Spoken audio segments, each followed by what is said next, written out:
Let them praises give Jehovah. They were made at his command. Them forever he established. His decree shall ever stand. From the earth, oh, praise Jehovah. All ye floods, ye dragons all. Fire and hail and snow and vapor, stormy winds that hear him call. Let them praises give Jehovah, for his name alone is high. And his glory is exalted. And his glory is exalted. And his glory is exalted, far above the earth and sky. You're right where we took off last week. We're going to try to finish up chapter 15 this morning, and so I think there are handouts over on the table over there where Betty is. If not, well, share as best you can. I'm impressed with you getting that table out to the curb. I didn't, Jim did. Well, when we were in Mesquite at Meadowview, they had one of those. Now, one time they'd had several, but they all tore up except this one, and it was indestructible. And it was a bane in my life because I ended up having to move that thing all the time. One time I'd got it down to where the dumpster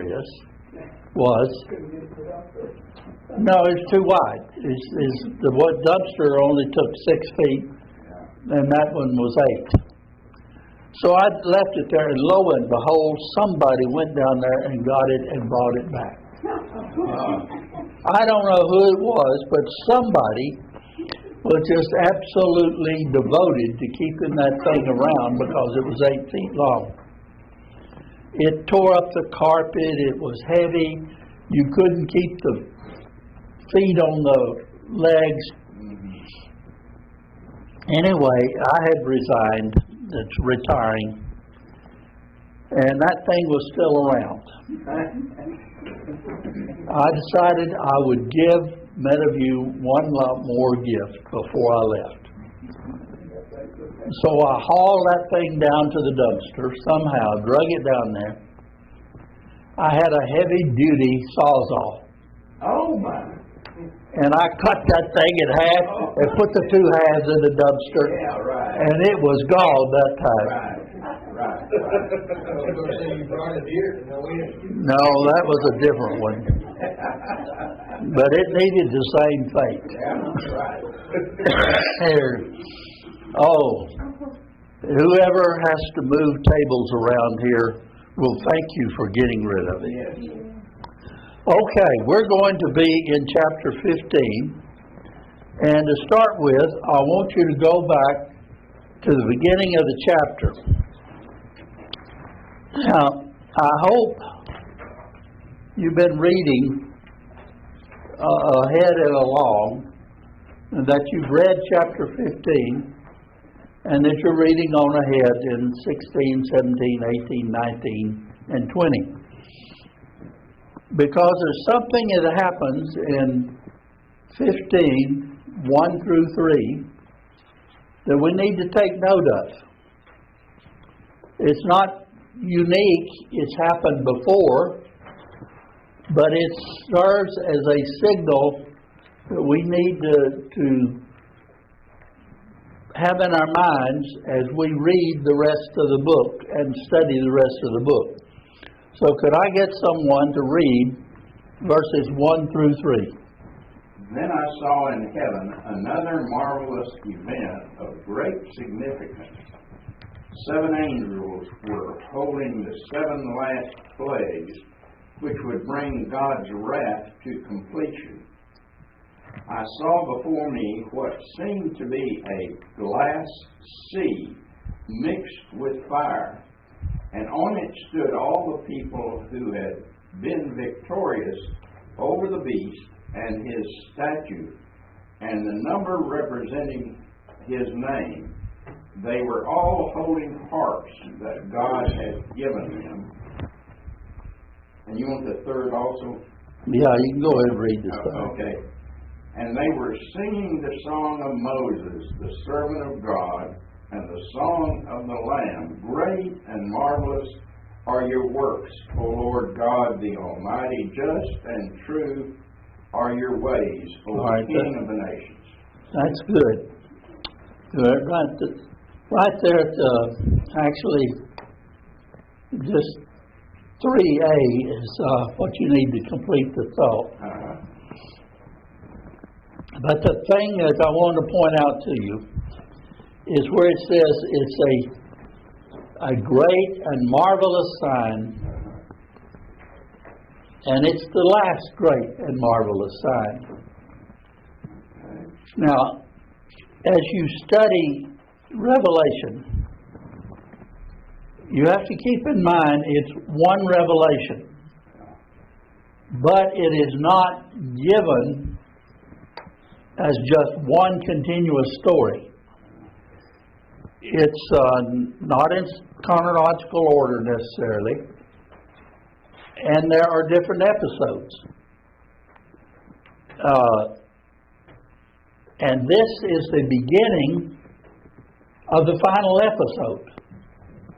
In fact, 15:1 through chapter 20, verse 10, are the completion of God's wrath against Israel. It's got a lot of things in these chapters that people have made a lot of over the years and just made a mess of. We may get to some of them today, I hope so. But it is the final judgment. When 2010 is completed, God's divorce of Israel is complete. And everything from 2011 through chapter 22 is given as encouragement to the Jewish Christians, to Christians. Some of it looks forward to the end of time, and some of it is you can see the seeds of it, the roots of it in present day time, but it's a different thing, and it's not dealing with the divorce of Israel. That has happened, and it's over in 2010. So now Christians are to take these last parts of the book as encouragement for living the rest of their lives. All right, let's go back to chapter 15. And we're going to, in your handout, we're going to skip and go down to page 5, if you will. Okay.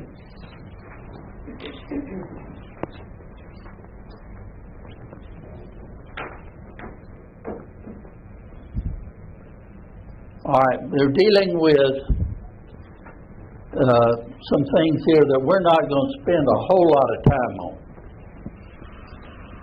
Because in my experience in teaching this book several times, and basically this is the first time I've ever really taught it from a purely preterist point of view. Because when I was studying this book, it was always presented as pertaining more to the Roman Empire. There are always things about that bothered me. You know, it's supposed to come to pass quickly, shortly, and yet the fall of the Roman Empire was like however you want to figure it, anywhere from 300 to 500 years after the book of Revelation is completed. You could say once Constantine established the second capital in Constantinople, that was the end of the empire. But vestige of it held on and was around for a long time after that. What was the Holy Roman Empire? Well, that was altogether different from the Roman Empire. Oh.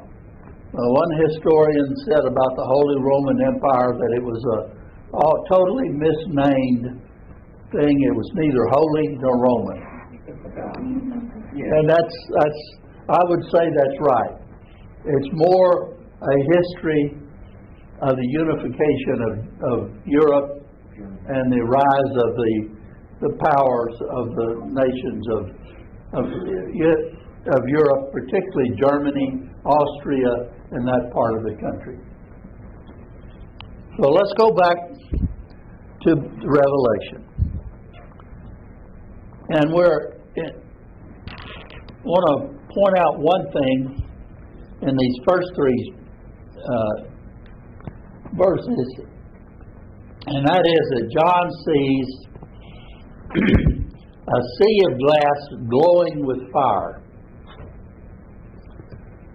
The sea of glass is representative of the sea that's in the heavenly temple. It's referred to several times throughout the book of Revelation, particularly in chapters 4 and 5. And it represents the cleansing of the world, you might say. But when you have fire mixed in with it, the sea of water and fire, or water and fire mixed together, what you're seeing is that this is God's judgment.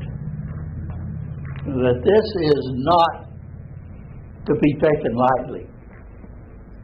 That this is the consequences of men's and women's actions throughout the years. And the action of the nation of Israel, the nation that God said, "You are my precious people," has been to reject Him time and time again, beginning with less than 40 days after God gave the law.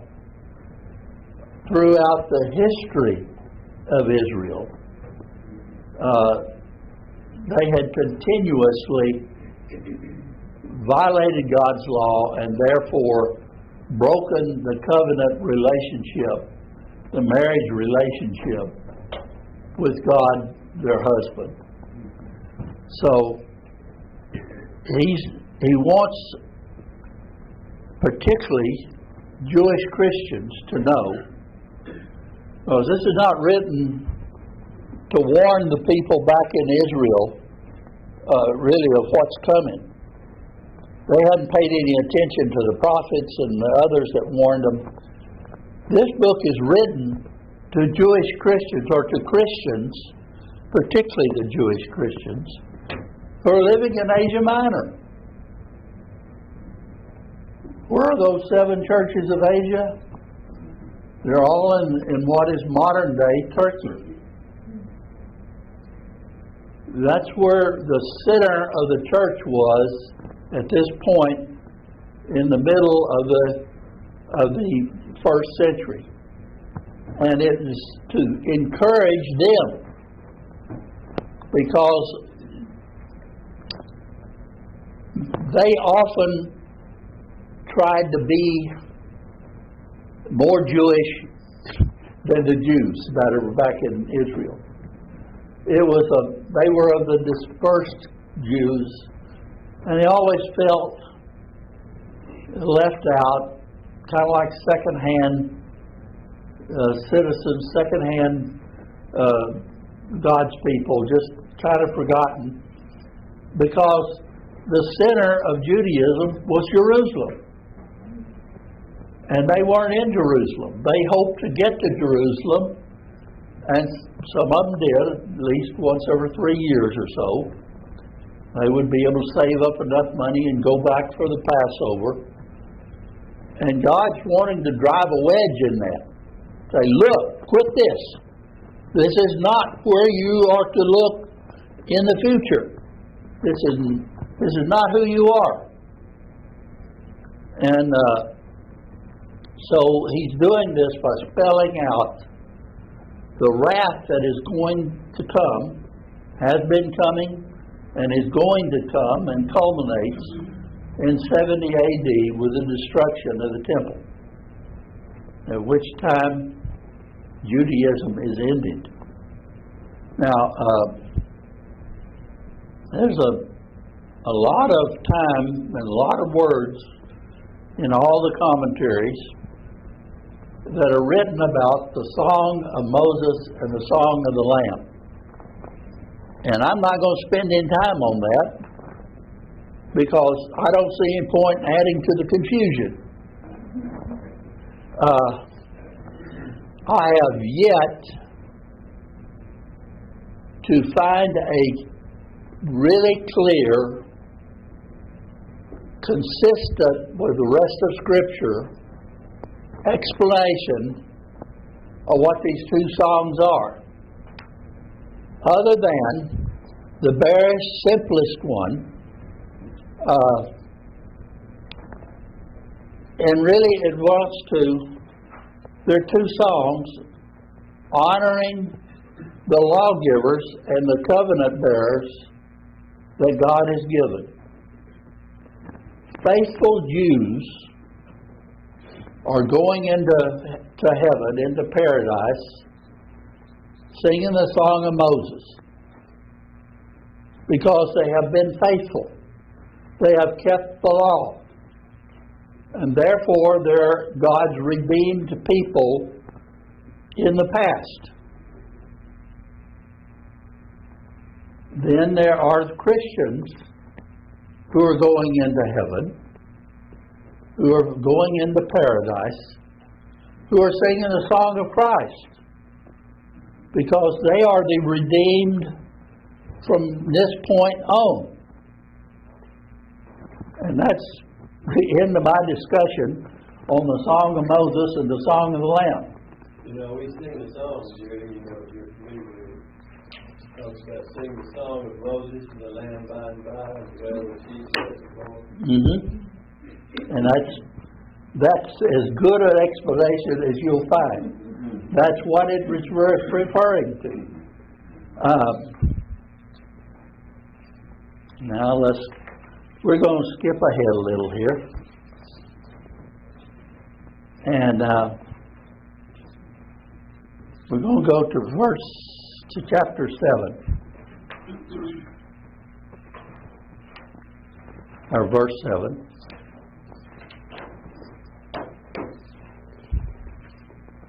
Now, here we are, we're coming into the explanation of the end as it's going to come.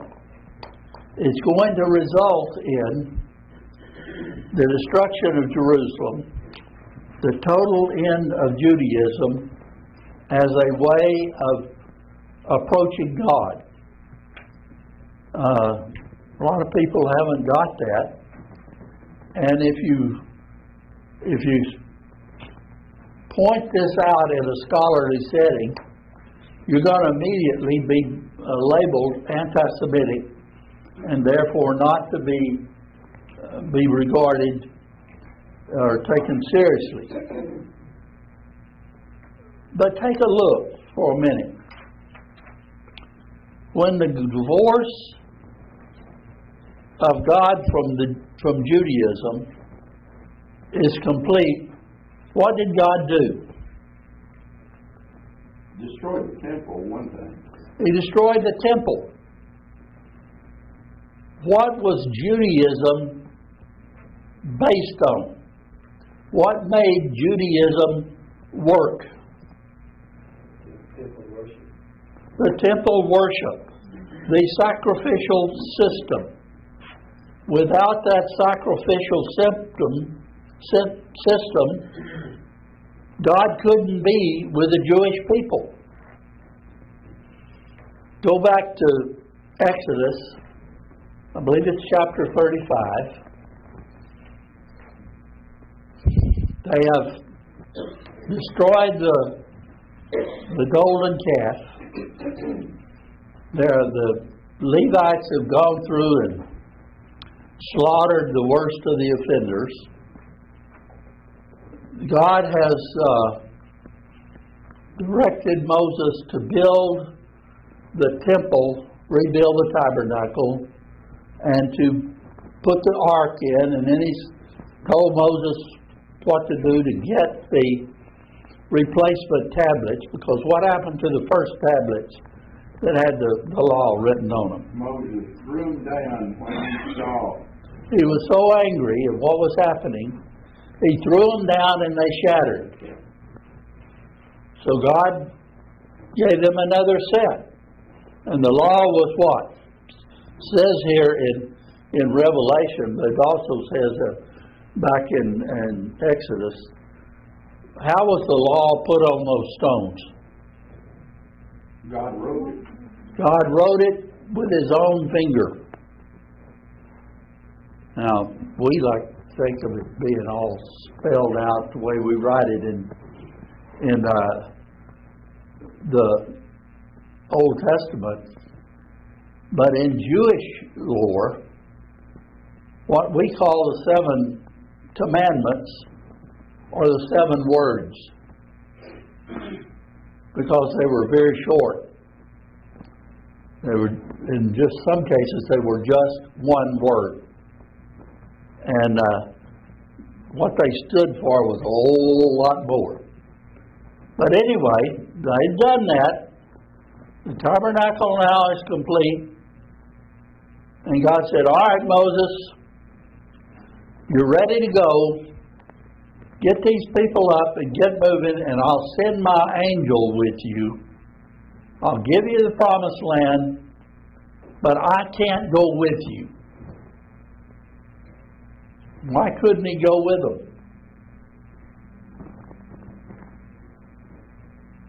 What was it that God said was the reason He could not go with the Israelite people? He couldn't personally lead them any further. I would assume it was because of their disobedience at times. That's exactly what it was. You're a sinful people. If I try to dwell with you, I'll break out and destroy you. That's what God says. So if you don't believe it, go back and read chapters 35 and 36 of the book of Exodus, where God's spelling all this out. And Moses pleads with Him. He said, please, we can't go if you don't go with us. If you don't go with us, the people will know we're not your people anymore, and we'll not be victorious. Moses could be very persuasive. He's the only man I know of in the Bible that talked to God and had God change his mind. So God decides, okay, I'll go with you, but this is the way it's got to be. And that's when God gives the book of Leviticus, the holiness code, the sacrificial system. All of that came after God said, I can't be with you. It was to allow God to be in the presence of His people. And how did it happen? Where did God reside from that point forward? Where did He go? Where was He when He went with the people of Israel? Well, I had to do with the Ark of the Covenant, and it was over the Ark of the Covenant where the angels' wings were, and ultimately in the Holy of Holies. Yeah, God would be only that one place. If they wanted to access God, where did they have to go? In the Holy of Holies. To the one place in all of Israel that God said He would make His name dwell. And that was several different places. But He would reside on the holy seat.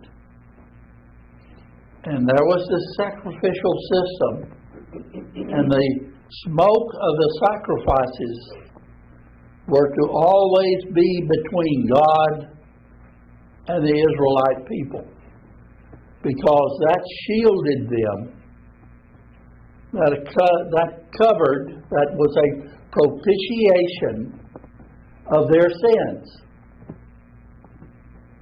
and therefore God could be with them. When the sacrificial system could be no more, where was God for the Jewish people? Away from them. Yes, because in Christianity, where does God dwell? He dwells in the hearts of it's a two-pronged dwelling. He dwells in the hearts of Christians, and He dwells in the church. We are primarily dependent upon the book of 1 Corinthians for the explanation of this, particularly in chapter 6. And it's interesting as God's talking about sexual immorality and what happens if you are sexually immoral. What you need to realize is that you are, and He uses two different yous here. Unfortunately, Hebrew didn't have a yaw.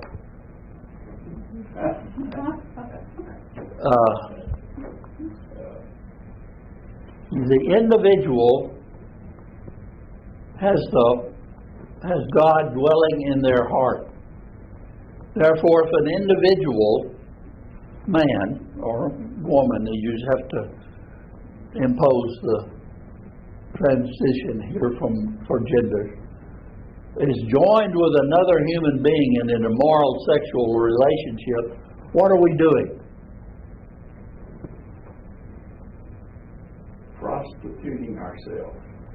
We're trying to take that which is God and unite them in an unholy union. And God says, I can't be there if you do that. I will leave. And then later on in that chapter, he's using virtually the same explanation, but he uses a different Hebrew word for you. And if the church tolerates sexual immorality in their midst, what happens? They are joining the church with that which is unholy, and God can't be there. So He will depart from that congregation. When Paul used that explanation with the Corinthians, it got their attention, and they straightened up that particular problem and went forward from there. But first, God destroyed the temple, so He's no longer dwelling with the Jewish people. And then several hundred years later, what did He allow to happen?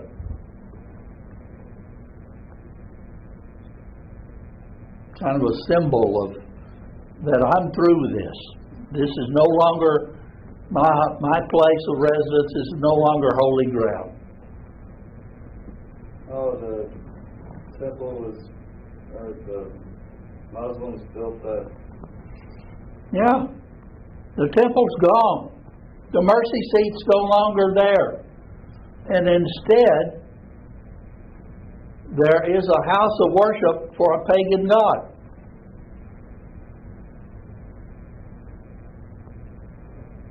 So, people go and they line up at the Wailing Wall. The Wailing Wall is really not part of what was the temple. It was the retaining wall for the Kidron Valley. The sewer, if you will, through which all the blood and the waste from all of the animal sacrifices was flushed down the country. So just keep that in mind. God's serving notice. It's going to take a while. It'll take 4 more chapters to explain how that notice is taking place. But the Christians in Asia Minor and the rest of the world, because even though this was the first audience, the book made it around to the rest of the church. They got the message. Well, what are those bowls of judgment, though? I mean, that doesn't seem like it. That seems like it's on the world, not on. And if it's on Israel, then how come then we never see nothing about that? Because translators tend to be bound by tradition as much as any other human being. And traditionally, the word that can be translated either land or world was translated world. It is from the context, from the book, the context of the book and the way the book is written, it's really more obvious that the correct translation would have been land, and he's talking about the land of Israel.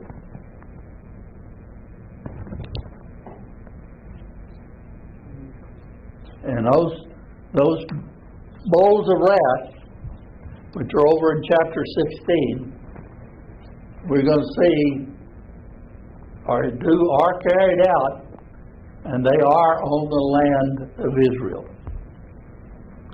So here we are down to verses 5 through 8.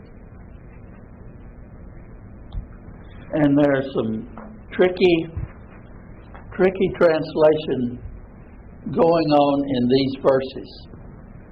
Would somebody read, and please clarify the translation you're reading from, but read verses 5 through 8. NIV says, after this, I looked in the heaven of the temple, that is, the tabernacle of the testimony, was open. Out of the temple came the 7 angels with the 7 plagues. They were dressed in clean, shining linen, and wore golden sashes around their chests. Then one of the 4 living creatures gave to the 7 angels 7 golden bowls filled with the wrath of God, who lives forever and ever. And the temple was filled with smoke from the glory of God and from His power.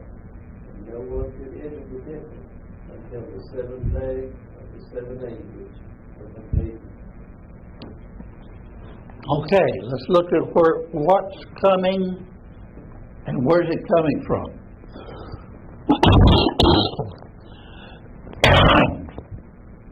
First of all, who is carrying these 7 bowls?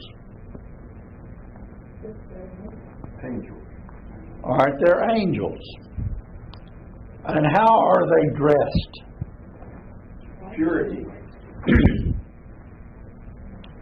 If you go back to Leviticus, and actually the Numbers too, how did the priests of God dress? What was the priestly garment? They had linen next to their body. And it was white. And that's unique because it's in the day and age that the Exodus took place. To make fabric white was very difficult. It was difficult to bleach fabric and get it pure white. It came out sort of cream colored. But the dress of a priest was to be white. Now, what else did the priests wear?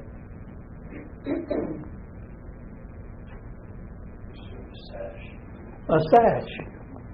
It's part of the priestly garment. And that priestly sash was what color? Gold. It was gold. So these angels are dressed as priests. And when a priest was to present himself at the temple to serve, there was a whole ritual that he had to go through to be clean and pure. He had to bathe in the temple, in the tabernacle. There was a changing area, you will. And in there, he bathed and cleaned and washed himself. And then he dressed in the white linen, and then he could, the sash, and then he could go offer sacrifices or whatever his duty was for that day. All right, so that's who's coming. These are pure representatives of God's law. Where are they coming from? Go back to verse 5. Heaven. Well, more specifically, well, it says the temple. That is kind of a mistranslation. It's a confusing translation because it's a confusing sentence. What we're looking into is someplace that ordinary Jews never could go. Yeah. You're looking into the Holy of Holies, the holy place. And what you're seeing, it calls it what? The tabernacle or the covenant, the tabernacle of the covenant law.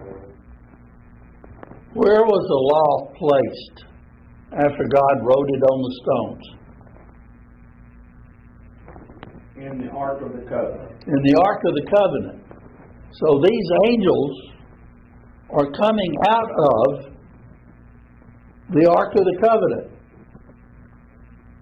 And they're carrying bowls of wrath. So where are these bowls of wrath coming from? Where is the wrath of God originating? And what is condemning the nation of Israel? The Ten Commandments. The law. That law. It's God's law. It's God's word that is condemning them. Not God's arbitrary anger. Not that God just stubbed his toe and said, I'm going to wipe these people out. They left that rock in the moon. No. It's the violation of the covenant, the violation of the law that is causing this wrath to be poured out. And I think Charles does a good job spelling out here in verse 5 through 8 how those words and so forth are used and where these angels are coming from. Now, we're not going to find out what those angels are carrying until chapter 16. We know it's the condemnation of Israel, but the specifics are not there. And it's the Word of God that is condemning Jerusalem, and that's the last part of the land that's left standing. All the rest of the land has already been conquered by the Roman armies that are coming in. But from the Ark of the Testimony comes the Word of God. If you go back to Exodus chapter 25, you can see this. And he does a great job of going back and explaining how this law, this is after the golden calf, so it's after Israel has been purified once. God went through and purified them, made them ready to receive the law again, and gave them the law. It's placed in the Ark of the Covenant, the Ark of the Covenant. And now that is what is the witness that is bearing witness to condemn Jerusalem and Israel. You can make application of that to the church today. What is it that tells us who we are and what we're to be like? The law of Christ. The law of Christ. The things that we're to know, we're to be taught. As you would say, the New Testament, but not just the New Testament, because a whole lot of the law was brought into the Christ's teachings. Where do we find out how we are supposed to live? Well, the moral teachings of Christ. But Christ, in His moral teachings, did what? It confirmed the Ten Commandments. Yes. He goes back and not only confirms the Ten Commandments, there's a section of Leviticus, chapters 13 through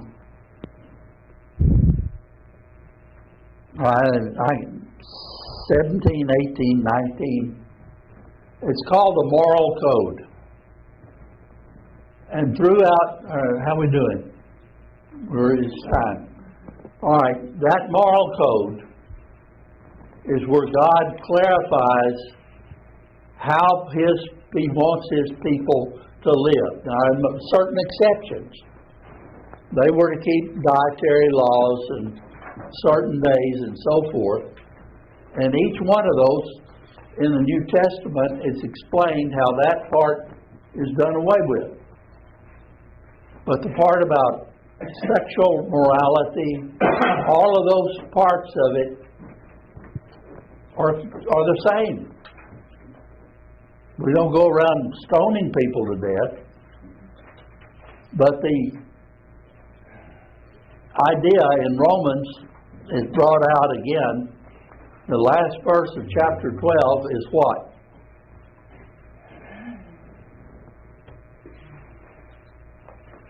I am holy, therefore come out from among them and be ye holy. Where do you find out to be holy? How to be holy? From the moral code. Was the ark lost in the back of the temple? Is that where it was lost? Or before that? We don't know where the ark ended up. It probably was lost when Josiah When Rome was defeated by Pharaoh Necho. That's the best guess we have today. At some point, the Ark of the Covenant was lost, destroyed, and I don't care how many times you see the Indiana Jones and it's never been found. It's not been put into storage in Area 51. Nobody knows what happened to it. So next week, we'll let Charles pick up with chapter 16. Tell me, church, do you love Jesus? Oh yes, we love Jesus. Are you sure you love Jesus? Yes, for sure we love Jesus. Tell us why you love Jesus. This is why we love Jesus, because He first loved me, and we're singing, oh, how I love Jesus. How I love Jesus. Oh, how I love Jesus. How I love Jesus. Oh, how I love Jesus. How I love Jesus Because He first loved me. Tell me, brothers, do you love Jesus? Oh yes, we love Jesus. Are you sure you love Jesus? Yes, for sure we love Jesus. Tell us why you love Jesus. This is why we love Jesus, because He first loved me, and we're singing, oh, how I love Jesus. How I love Jesus. Oh, how I love Jesus. How I love Jesus. Oh, how I love Jesus. How I love Jesus. Because He first loved me. Oh, sisters, do you love Jesus? Oh yes, we love Jesus. Are you sure you love Jesus? Yes, for sure we love Jesus. Tell us why you love Jesus. This is why we love Jesus. Because He first loved me, and we're singing, oh, how I love Jesus. How I love Jesus. Oh, how I love Jesus. How I love Jesus. Oh, how I love Jesus. How I love Jesus. Because He first loved me. And we're singing, oh, How I love Jesus. how I love Jesus. Oh, how I love Jesus. How I love Jesus. Oh, How I love Jesus. how I love Jesus. Because He first loved me. Because He first loved me.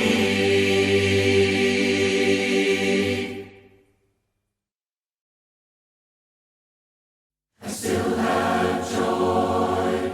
I still have joy. After all the things we've been through, I still have joy. I still have joy. I still have joy. After all the things we've been through, I still have joy. I still have peace. I still have peace. After all the things we've been through, I still have peace. And I still have Still have faith.